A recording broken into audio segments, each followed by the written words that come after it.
বৰ্তমান কৰোনা ভাইৰাছৰ ভয়াৱহৰ বাবে সমগ্ৰ দেশৰ লগতে ভাৰতবৰ্ষতো লকডাউনৰ প্ৰভাৱ পৰিছে। এই প্ৰভাৱৰ বাবে ভাৰতত সকলো দোকান পোহাৰৰ লগতে চিনেমা হলবোৰ বন্ধ হৈ পৰিছে। ইয়াৰ ফলত ভাৰতৰ বলিউড ইণ্ডাষ্ট্ৰী বহুতো সমস্যাৰ সন্মুখীন হৈ পৰিছে। তাৰ মাজতো ভাৰতৰ দুজন ছুপাৰষ্টাৰৰ ফিল্ম অক্ষয় কুমাৰ আৰু সলমান খানৰ দুখন আহিবলগীয়া নতুন ছবি ৰিলিজ হ'বলৈ গৈ আছে। আহক তেনেহ'লে ক'ত এই দুখন ছবি ৰিলিজ হ'বলৈ গৈ আছে তাৰ বাবে ভিডিঅ'টোলৈ আগবাঢ়ো। ফ্ৰেণ্ড নমস্কাৰ, মোৰ নাম পুলক আৰু আপোনালোকে চাই আছে খাতি পুলক ৰাজ। যদিহে আপোনালোকে মোৰ চেনেলটো প্ৰথমবাৰৰ বাবে ক্লিক কৰিছে তেনেহ'লে ভিডিঅ'টো তলত গৈ ছাবস্ক্ৰাইব কৰি দিব, চেনেলটো ছাবস্ক্ৰাইব কৰি দিব আৰু লগতে কাষত থকা বেল আইকনটো বজাই দিব। এনেধৰণৰ ভিডিঅ' আপোনালোকে পাই থাকিবলৈ এই বেল আইকনটো নিশ্চয় বজাই দিব আৰু চেনেলটো ছাবস্ক্ৰাইব কৰি দিব। Thank U.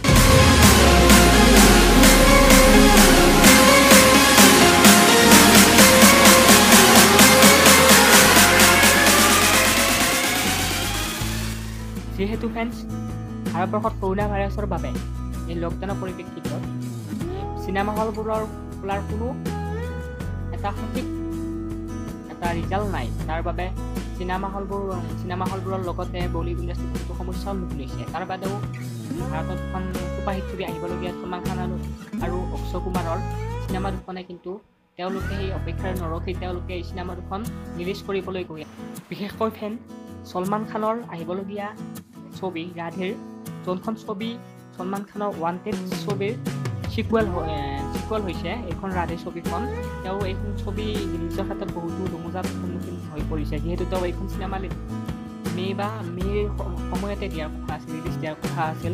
ঈদৰ পাক মুহূৰ্তত যিহেতু ভাইজান সকলো চিনেমা ঈদৰ পাক মুহূৰ্ততে ৰিলিজ দিয়ে, সেইবাবে তেওঁ এইবাৰ বিপাঙত পৰিছে। কিন্তু তেওঁ এইবাৰ এই চিনেমা হলবোৰ খোলালৈ নৰখি তেওঁ এইখন চিনেমা OTT প্লেটফৰ্মত এইখন চিনেমাৰ সৈতে চুক্তিবদ্ধ হৈছে বুলি গম পোৱা গৈছে।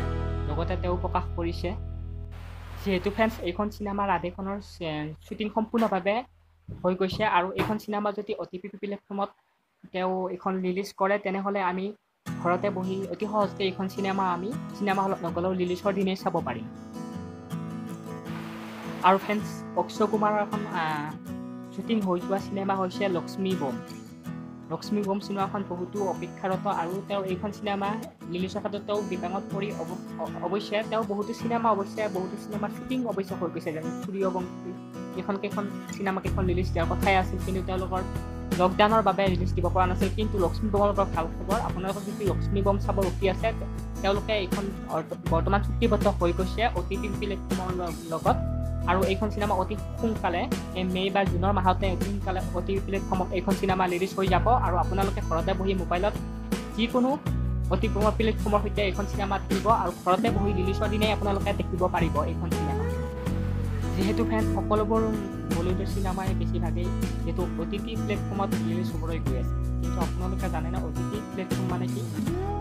সৰহসংখ্যক দৰ্শকেই জানে OTT প্লেটফৰ্ম কি, কিন্তু যিবোৰে নাজানে তেওঁলোকক কৈছোঁ OTT প্লেটফৰ্ম হৈছে এখন প্লেটফৰ্ম, যিখন প্লেটফৰ্মত মানে আপোনালোকে যেনেকৈ ক্ৰিকেট খেলা চাই তেনেকৈ চাব পাৰে। OTT প্লেটফৰ্ম মানে হৈছে ইয়াৰ প্লেটফৰ্ম হৈছে OTT অভাৰ দ্য টপ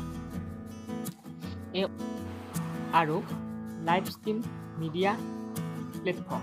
যিদৰে ক্ৰিকেট খেলা এখন আপোনালোকে লাইভ চলি থকাৰ লাইভে আপোনালোকে এই মোবাইলতে বহি বা ট্ৰেইনতে উঠি বাছতে গ'লে বা চাইকেল মটৰ এইবিলাকত উঠি গ'লেও আপোনালোকে যিদৰে মোবাইলটোতে চাই থাকিব পাৰে লাইভ খেলা এখন য'ত লাইভ চলি আছে তেওঁলোকে আপোনালোকে যেনেদৰে লাইভতে চাই থাকিব পাৰে তেনেদৰেই হৈছে OTT প্লেটফৰ্ম। এই OTT প্লেটফৰ্মতে হয়। যিদৰে আপোনালোকে OTT প্লেটফৰ্ম বহুতো আছে এই মিডিয়া পাৰ্টনাৰ, যেনেদৰে হটষ্টাৰ আপোনালোকে খেলাখন চাই তেনেদৰেই এইখন চিনেমা এইবোৰ প্লেটফৰ্মৰ লগত OTT প্লেটফৰ্মৰ লগত চুক্তিবদ্ধ হৈ ইয়াতে ৰিলিজ হ'বলৈ গৈ আছে এই চিনেমা। তেনেহ'লে আপোনালোকে লাইভ ষ্ট্ৰীমভাৱে আপোনালোকে এইখন চিনেমা চাব পাৰিব।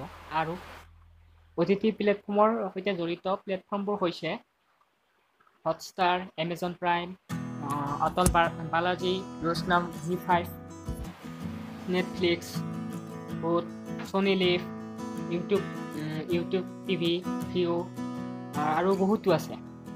যদি ফ্ৰেণ্ডছ ভিডিঅ'টো চাই অলপ হ'লেও কিবা জানিলে তেনেহ'লে প্লিজ চেনেলটো ছাবস্ক্ৰাইব কৰি দিব আৰু